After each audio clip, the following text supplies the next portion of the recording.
Welcome to the latest edition of the Out of the Mouth of Babes Bible series. This is lesson number 2. Today is still the Sabbath day, October 17th, if I'm correct.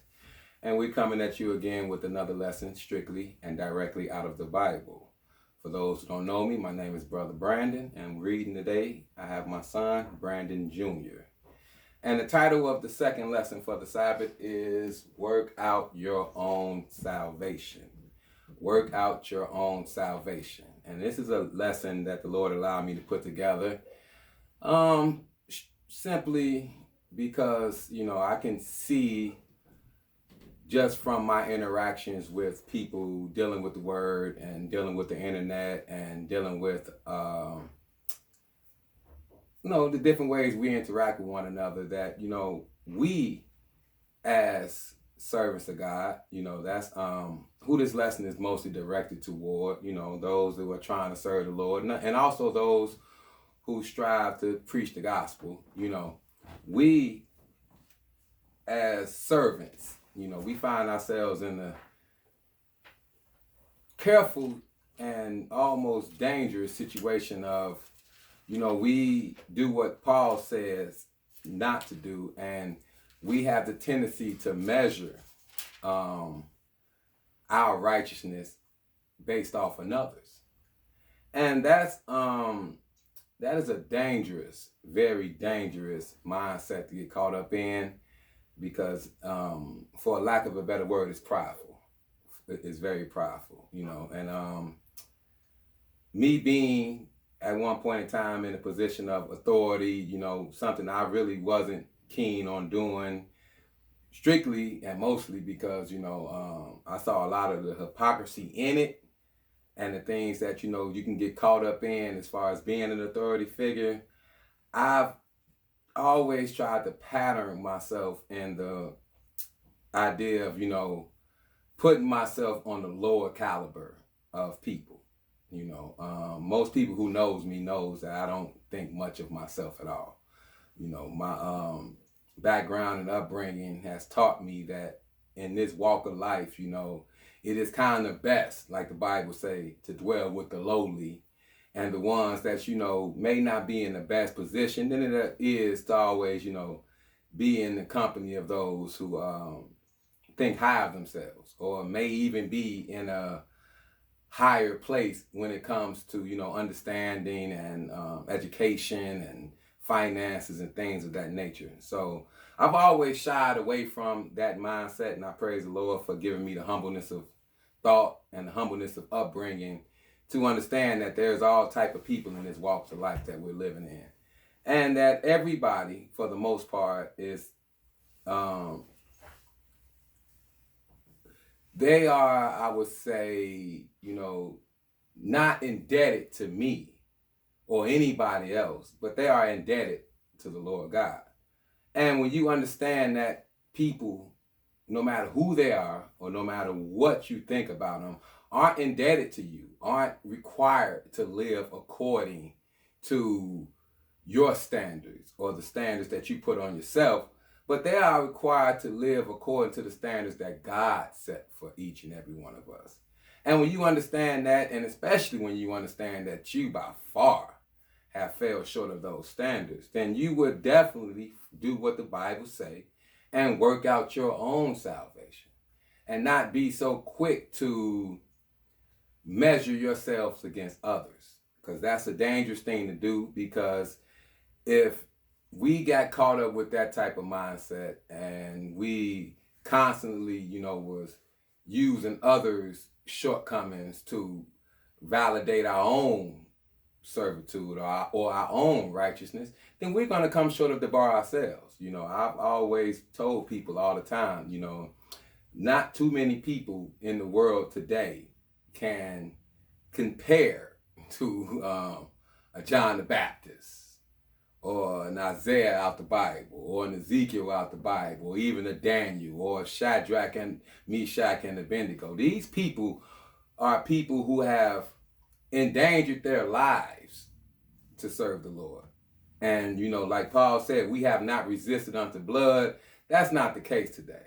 So what if the Lord measured our current standing to those who have already exceeded the expectations of serving God. You know, I would find that a lot of us will find ourselves short of making it into the kingdom. So we got to be very mindful of that. We have to be very careful that, you know, we're not so quick to condemn somebody else. Because I see that a lot. I read a post that really put this lesson on my mind a few weeks ago. I just didn't take the time to put it together. But it was a post by one of the brothers that I was working with out in Philadelphia. And he made it in his post, or he made it known in his post that, you know, we're supposed to be doing exactly what the title's saying, working out our own salvation. But we spend so much time getting caught up focusing on how somebody else is handling their salvation that we can be ultimately missing out on securing our own. And that's scary. That's very scary. And it's not only a judgmental mindset, but it's an evil mindset. You know, I've watched, I don't watch as many lessons as I used to watch, you know, because I've been consumed in my own studying for the most part. But, you know, I watch a lot of lessons, you know, in my history of serving the Lord. And, you know, we as teachers need to understand that, you know, even us, we can't spend our entire time or our entire teaching lives, you know, strictly just trying to correct other people. You know, I've never really been too big on, you know, telling people what they should be doing at every standpoint or at every instance, because I got my own problems, and I've never shied away from letting that be known. I got my own problems. I got my own walk ahead of me. I got my own kids to raise. I got my own family to care for. So being that I'm consumed with my own plate, I can't be too caught up with somebody else's. And if we can all maintain that form of thinking, then I think things will be a lot more peaceful between people that's trying to serve the Lord and even those who don't know much about God. You know, like some of the things I see a lot, you know, I see the condemnation of homosexuality. You know, I see that a lot. You know, I see that countless times across the internet, Facebook, or whatever social media site you're on. You know, and don't get me wrong, I am not in agreement with homosexuality. I understand and I can read plainly in the Bible that that is a sin. But how dare I use the fact that I can see something plainly as against the laws of God, condemn somebody for the actions that they're taking, regardless of how vile they may seem to me or how inappropriate they may seem to me, because the Bible lets me know if you broke one law, you broke them all. So if you are a liar by design, you're no better than a homosexual. If you are a thief by design, you're no better than a murderer. Because we all have shortcomings, and we all need to deal with our shortcomings as soon as possible, or the Lord is going to deal with each and every one of us. So that's what we're going to deal with today a little bit. It's a real short lesson, you know, but the title of it is Work Out Your Own Salvation. Work out your own salvation. That's a direct quote out the Bible, and we're going to read that. But first, I'm going to have my son read a psalm to get us started. And what psalm are you reading? Psalm 58. Psalms 58. When you're ready, my son, go ahead. Do you indeed speak righteousness, O congregation? Do ye judge uprightly, O ye sons of men? Yea, in heart ye work wickedness. Ye weigh the violence of your hands in the earth. The wicked are estranged from the womb. They go astray as soon as they be born, speaking lies. Their poison is like the poison of a serpent. They are like the death adder that stoppeth her ear, which will not hearken to the voice of charmers, charming never so wisely. Break their teeth, O God, in their mouth. Break out the great teeth of the young lions, O Lord. Let them melt away as waters which run continually. When he bended his bow to shoot his arrows, let them be as cut in pieces. As a snail which melteth, let every one of them pass away, like the untimely birth of a woman, like that they may not see the sun. Before your pots can feel the thorns, he shall take them away as with the whirlwind, both living and in his wrath. The righteous shall rejoice when he seeth the vengeance. He shall wash his feet in the blood of the wicked, so that a man shall say, Verily, there is a reward for the righteous. Verily, he is a God that judges in the earth. He is a God that judgeth in the earth. And may the Lord bless the reading of his word in Jesus' name. Amen. All right, well, now that we got the psalm out the way, we're going to get right into the lesson. Like I said, it's a short lesson. It's a very short lesson. But it's something that, I felt the need to deal with just simply based off of, the conversations I have and the things that I come across, because that's all we can really judge off of is the things that the Lord puts in front of us. But let's go off to Philippians, the 2nd chapter. Like I said, the title of this lesson again is Work Out Your Own Salvation. So let's go to Philippians, the 2nd chapter, and we're going to read a couple verses here, starting at verse 12. Philippians 2 and verse 12. When you get there, my son, go ahead. Wherefore, my beloved, as ye have always obeyed, not as in my presence only, but now much more in my absence, work out with your own salvation, with fear and trembling. So what is Paul telling the Philippians right here? He's talking to them about obeying.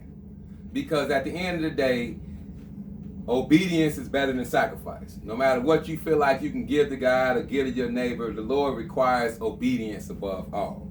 And knowing that, what Paul tells you to do, work out your own salvation with fear and trembling. Why does he say work out your own salvation? Because you can't work out nobody else's. You can't make nobody do anything. You can't force nobody to live according to the standard you set for yourselves. All you can do is help one another. And if you ain't trying to help, then you should just really just be quiet. Stop moving. Let it be. Because condemning or pointing the finger, that's helping nobody. And being that we understand that we serve a dreadful God and we serve a powerful God who's going to repay all of us according to our actions, according to the things we've done and said in this body and in this life, we should be scared for our own selves, especially scared to talk about somebody else. That is a definite dangerous thing to do.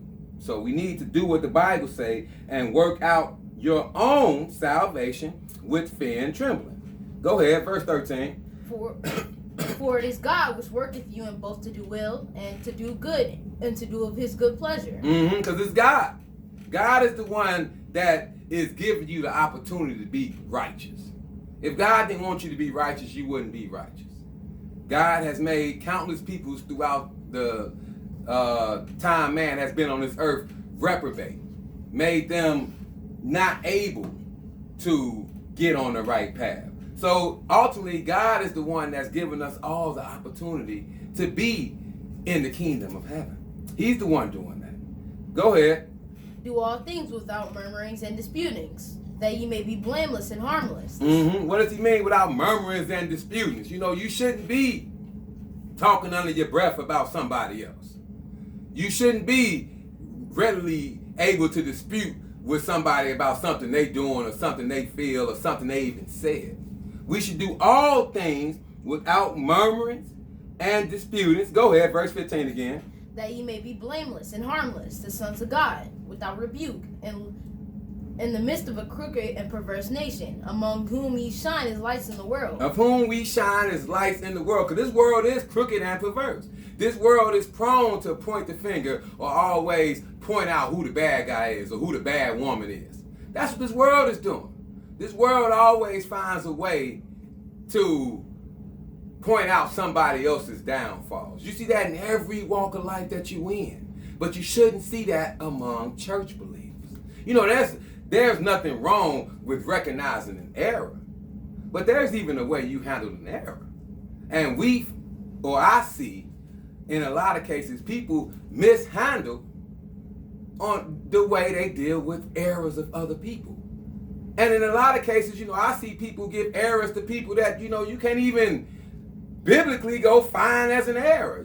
People right now in these days are not judging righteously, as the Bible say. They judging based off their own emotions, based off their own feelings, their own ideals, their own morals.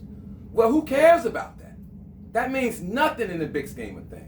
Because none of us are trying to serve each other to that extent. We all should be trying to serve God. So if God set morals, set standards, set laws, statutes, and judgments, then we just need to operate within those things. And don't worry about everything else. Just deal with what we can readily see and what we can readily point out. And let whoever your neighbor choose to serve, whether it's God or Satan, let that be their choice. Let that be their choice. And if you're not helping, then just be quiet. What verse was that?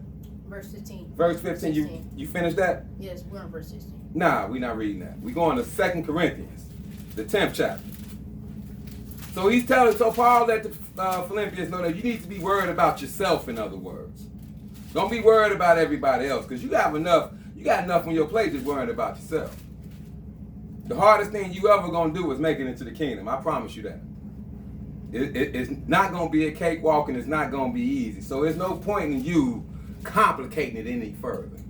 And the easiest way to complicate it is to worry about somebody else's salvation instead of your own. Not saying you might not see things wrong or you might see an error, but it ain't even always for you to point out the error. You know, a lot of times people do things and they know that they're wrong. They don't need you to constantly remind them of that. They don't need you to make a mockery of them or make the world look at them in a manner you wouldn't want the world to look at you. That ain't loving your neighbor as yourself. That's being partial. Because if it was somebody you cared about, if it was somebody that was dear to you, you would cover that fault. Like the Bible says, a brother will cover a fault. Well, you need to be a brother to everybody. Not just the ones that's on the same page you on. 2 Corinthians, the 10th chapter, and pay attention to what Paul is saying to the Corinthians. This is a very powerful statement that a lot of people don't understand nor even pay attention to. 2 Corinthians, the 10th chapter. And when you get there, start reading at verse 12. 2 Corinthians 10 and verse 12. When you get there, my brother, go ahead. For we dare not make ourselves the number, or compare ourselves with some that commend themselves. Okay, so what is he talking about right here? He said, for we dare not make ourselves of the number, or of the group entirely, or compare ourselves with some that commend themselves. Go ahead. But they measuring themselves by themselves and comparing themselves among themselves are not wise. So if you measuring your salvation or your righteousness or your goodness against somebody else's, you ain't wise anyway. Because your righteousness is as filthy rags. So how can you, as a servant, compare your righteousness up against somebody else's? You sound like the Pharisee that was sitting there praying next to the publican. That's exactly who you sound like. Because you're wicked. We're all wicked in the eyes of God. We're all unworthy in the eyes of God. Now, thank goodness for the blood of Christ that we have the opportunity to dig out of our unworthiness. But that does not make you worthy. That just makes you forgiven. That's all that makes you. And that's what we're all striving to be, is forgiven. So when he says things like, for we dare not make ourselves of the number or compare ourselves with some that commend themselves, there's going to be some that can say, oh, we doing the right thing. I mean, I hear so many people arguing and pointing down or looking down upon other congregations because they might not do everything to the letter of to what another congregation is doing. And, you know, and will speak down about a group of people, most of which you don't even know, because they're not straddling the same line that you're straddling. You are doing exactly what he's saying right here. You are commending yourself. You are congratulating yourself. That is foolish. That is foolish when you have already failed the test, people. That is a foolish thought process when you have already failed. You have no congratulations or pat on the back to give to yourself. So all you can do is, if you're not trying to help another, then work on your own and help yourself. Simple as that. So he says right here, for we dare not make ourselves of the number or compare ourselves with some that commend themselves, but they measure themselves by themselves and comparing themselves among themselves are not wise. That is not smart. That is stupid. Because we're all failing in righteousness. According to the letter, we're all failing. Go ahead. But we will not boast of things without our measure. But we would not boast of things without our measure. All you can do is worry about yourself. Only thing you can measure up anything against is your own self. So, but we would not boast things without our measure. Go ahead.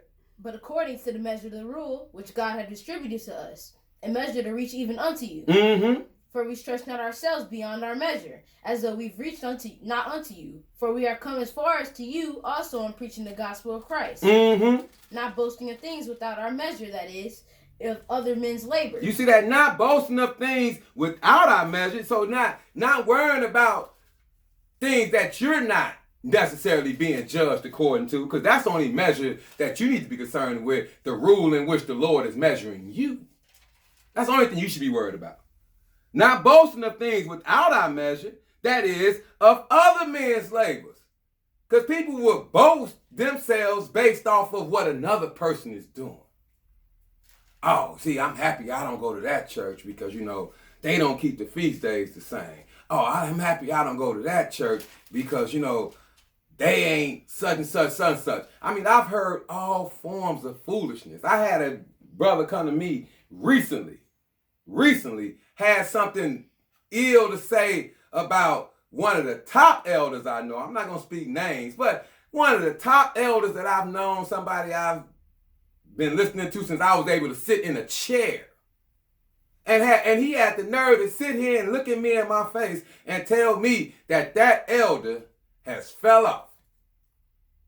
I almost put him out of my house. Because, for one, who are you to judge another man anyway?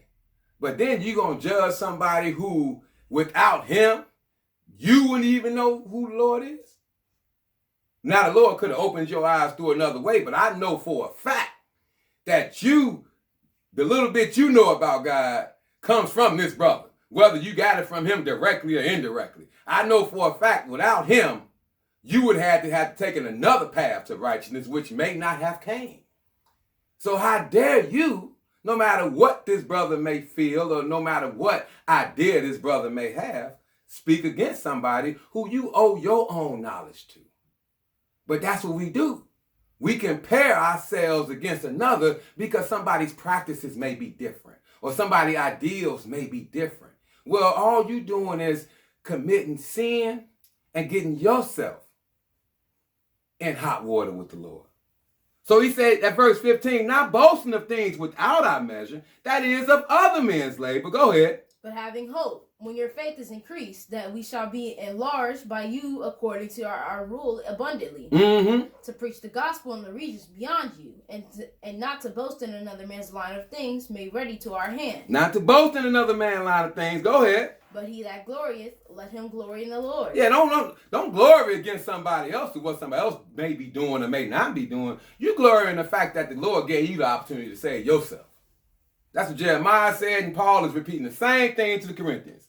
Go ahead. For not he that commendeth himself is approved, but him the Lord commendeth. Not he who commended himself. So because you are patting yourself on the back, that don't mean you approve.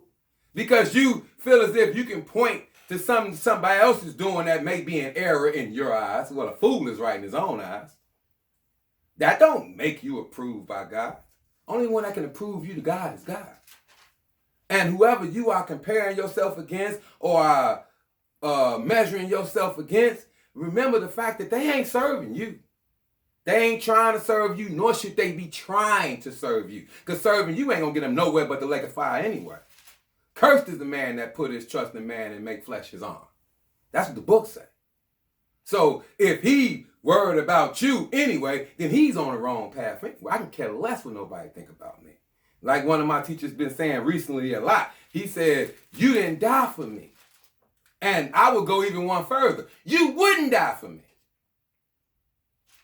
And the Bible lets me know that. So I can care less how you feel. That's why I don't put my ideals or force my opinions on anybody else, because they should have the same mindset I got that the Bible teaches us to have, and that's to care less how somebody else feels on how you serve your God. Now, if you're trying to help, there's a way to do that. But that's not what we see in the world today. We see a lot of judgment. We see a lot of condemnation. And that is to the person who's doing it on error, to their own downfall. So he says, for not he that commendeth himself is approved, but whom the Lord commendeth. That's the only way you're going to be approved. What another man can tell you, you on your way to the kingdom. Brother, you serving the Lord. I know you're going to make it into the kingdom. That means crap. That means crap. And it's been said to me before, and I took it as crap when it was said to me. That is a fact. Because the Lord has to give me that honor. And I would not accept it, nor worry about anybody that's trying to take it from me other than the Lord. But let's keep going. Let's go to Romans, the 14th chapter. Romans, the 14th chapter.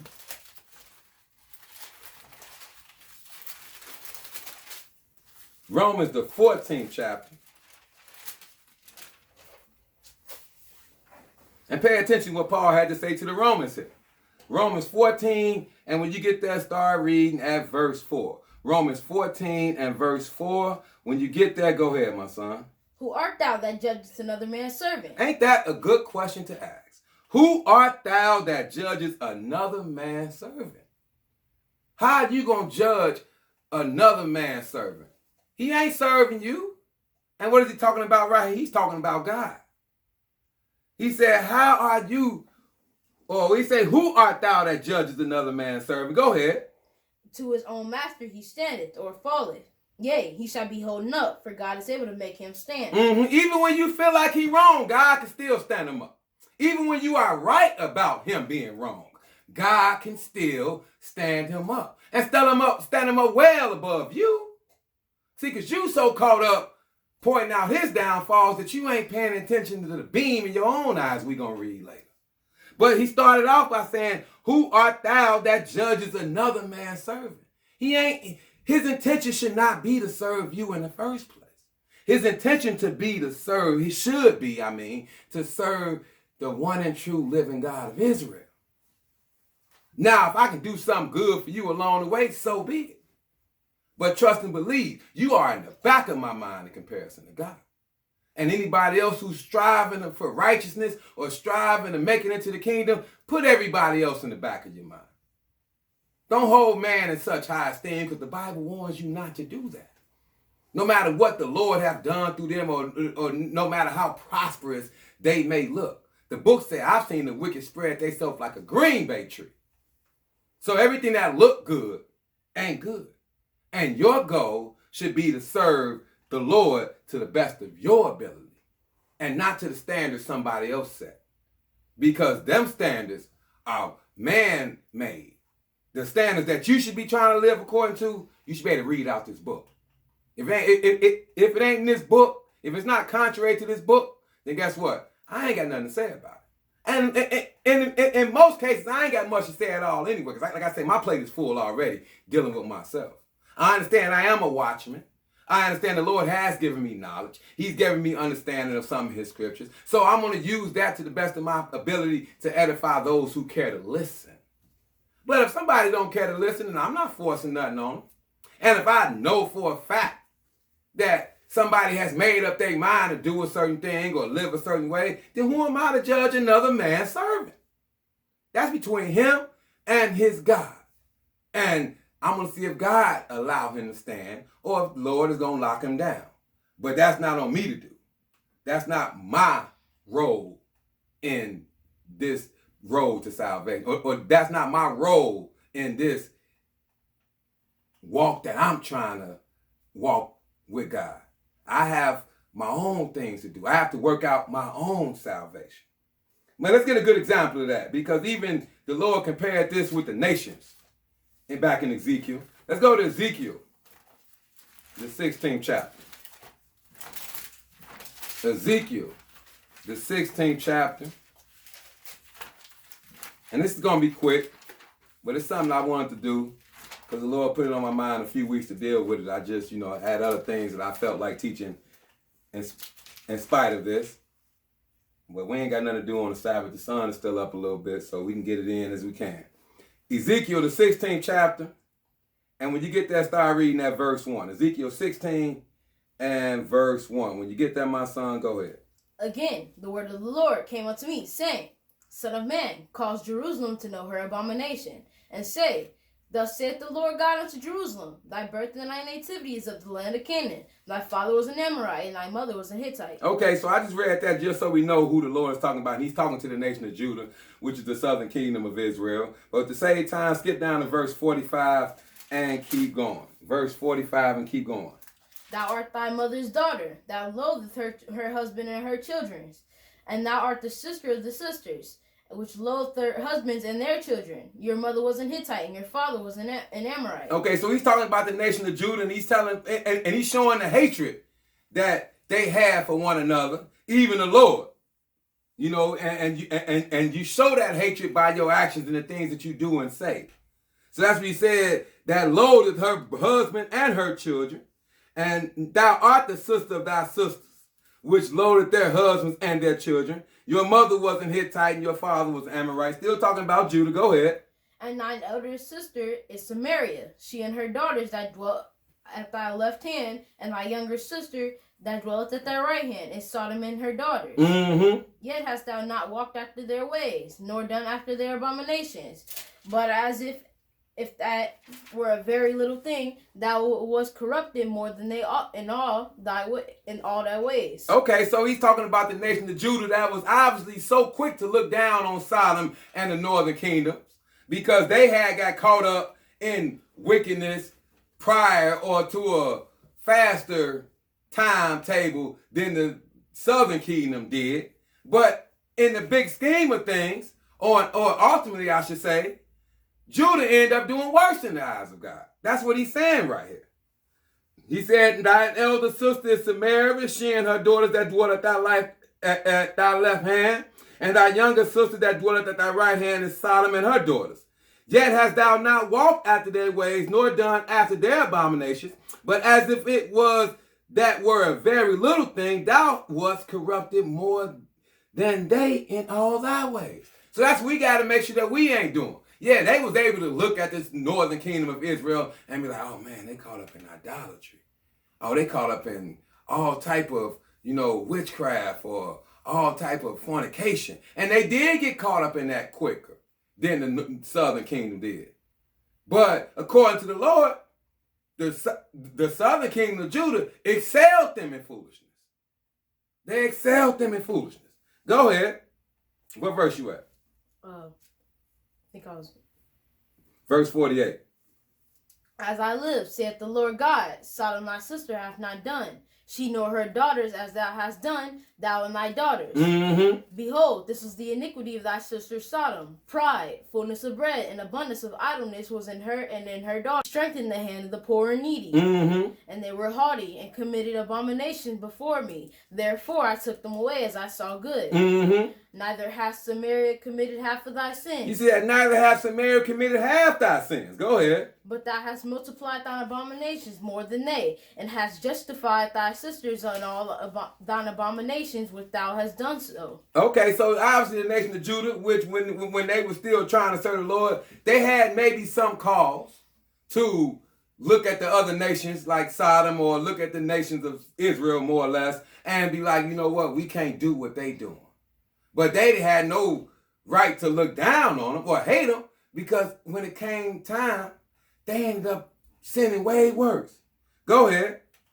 Neither has Samaria committed half of thy sins, but thou hast multiplied thine abominations more than they, and hast justified thy sisters in all thine abominations which thou hast done. You see that? So you can end up condemning somebody else, looking down on somebody else, but then the Lord had you caught up in the same type of predicament, and you would fail the test worse than they would. Because that's exactly what Judah did.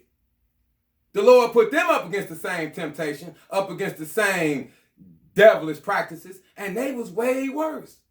They was worse off than they ended up doing or committing more abominations than the nations of Israel did. So we can't get prideful. We can't get prideful and we can't get caught up in ourselves. And we're going to read that right here in Galatians. Galatians, the 6th chapter. Because that was on a more of a nation note, but it's good to understand. But this is more on a personal note. Galatians the 6th chapter. And when you get there, start reading that verse 1. Galatians 6 and verse 1.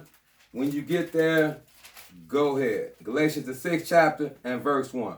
Go ahead when you get there. Brethren, if a man be overtaken in a fault, ye which are spiritual, restore such an one in the spirit of meekness, considering thyself, lest thou also be tempted. See, that's what the nation of Judah didn't do. They didn't consider themselves. They didn't consider that the Lord can put them up against the same temptation that he had put the previous nation up against.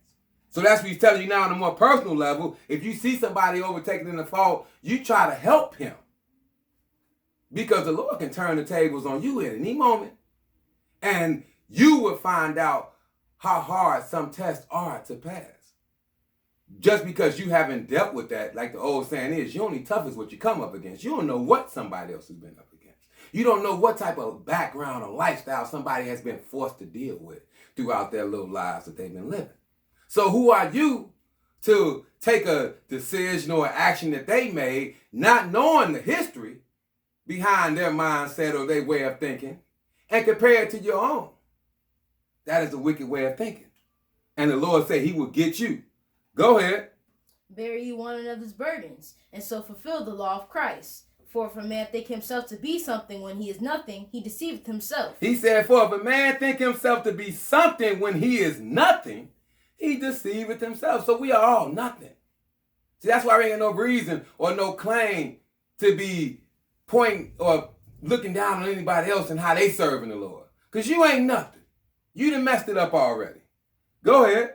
But let every man prove his own work, and then shall he have rejoicing in himself alone, and not in another. In himself alone and not in another. Don't look at somebody else's situation or tribulation they going through and try to use that to shine a greater light on yourselves. Because the Lord will put you up against that same type of turmoil, and let's see how you handle it. Let's see how you deal with the fire when it's up against you. That's what he's talking about right here. But let every man prove his own work, and then shall he have rejoicing in himself alone and not in another. Verse 5. For every man shall bear his own burden. For every man shall bear his own burdens. So that's why we got to be sure that we working out our own salvation and not worried about somebody else's salvation. 2 Corinthians, 13th chapter. We only got a couple more after this. 2 Corinthians, the 13th chapter. And we're going to read one verse here. Verse 5. 2 Corinthians 13 and verse 5. When you get there, my son, go ahead. Examine yourselves, whether ye be in the faith.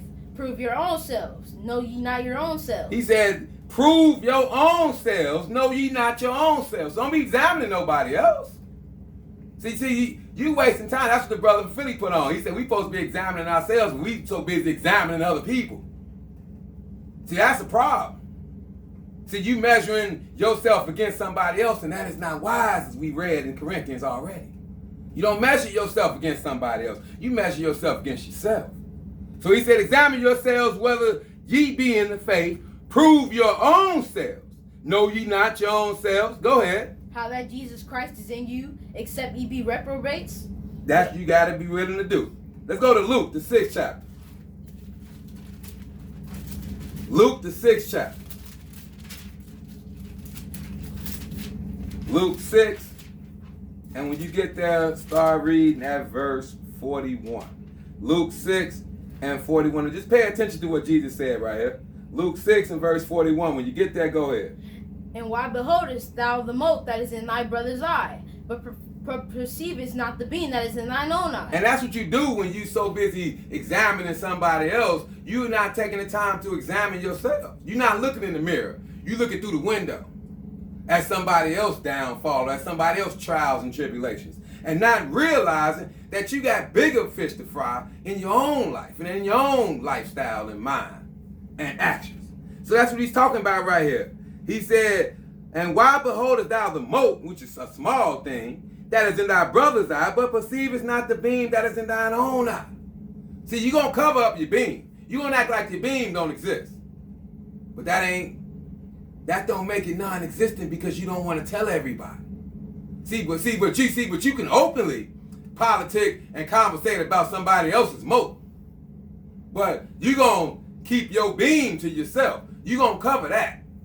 A brother do something that may be in error, or a sister do something that may be in error, you proclaim that among the streets.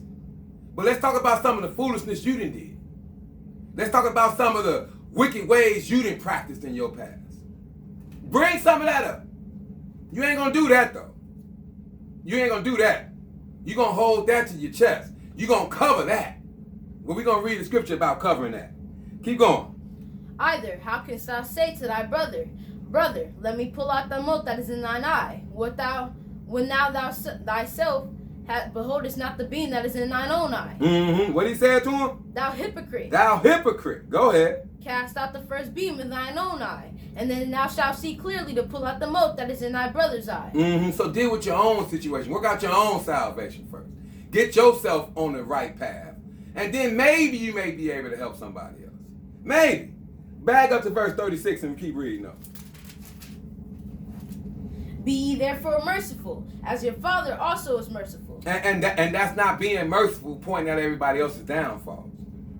Because if God wanted to bring all your foolishness to light, you probably find yourself in less company than you are in right now. But like I said, you're going to cover your stuff. You're going to cover yours. You're going to keep that held to your chest. And you're going to proclaim your brothers and your sisters' downfalls or their issues. That's foolishness, and it's wicked, and it's pure evil. He said, be ye therefore merciful as your Father also is merciful. Go ahead.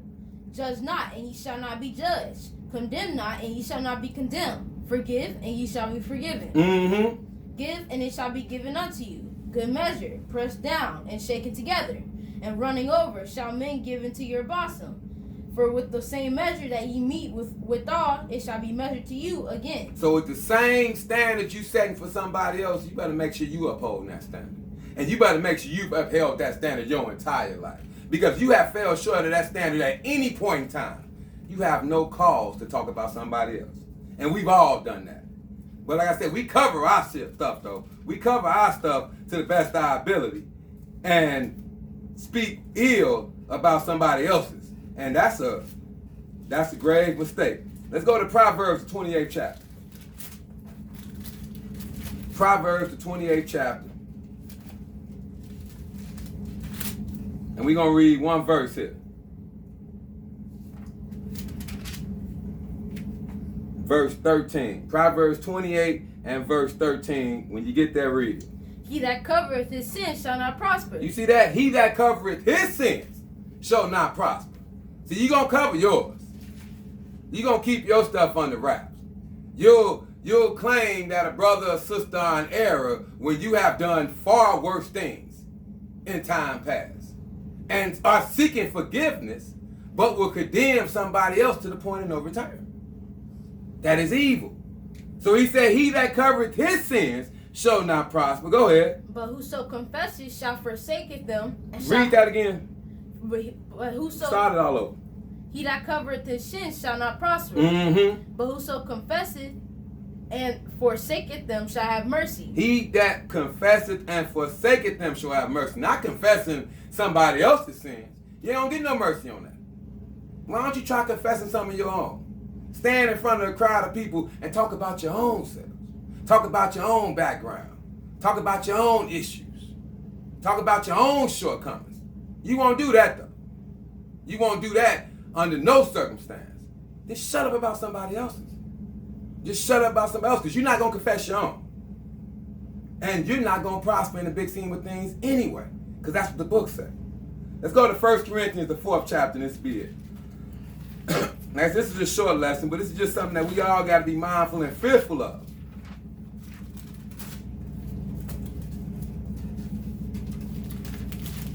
We got to be fearful of doing this. 1 Corinthians, the 4th chapter. And when you get there, start reading that verse 1. 1 Corinthians 4 and 1. When you get there, my son, go ahead.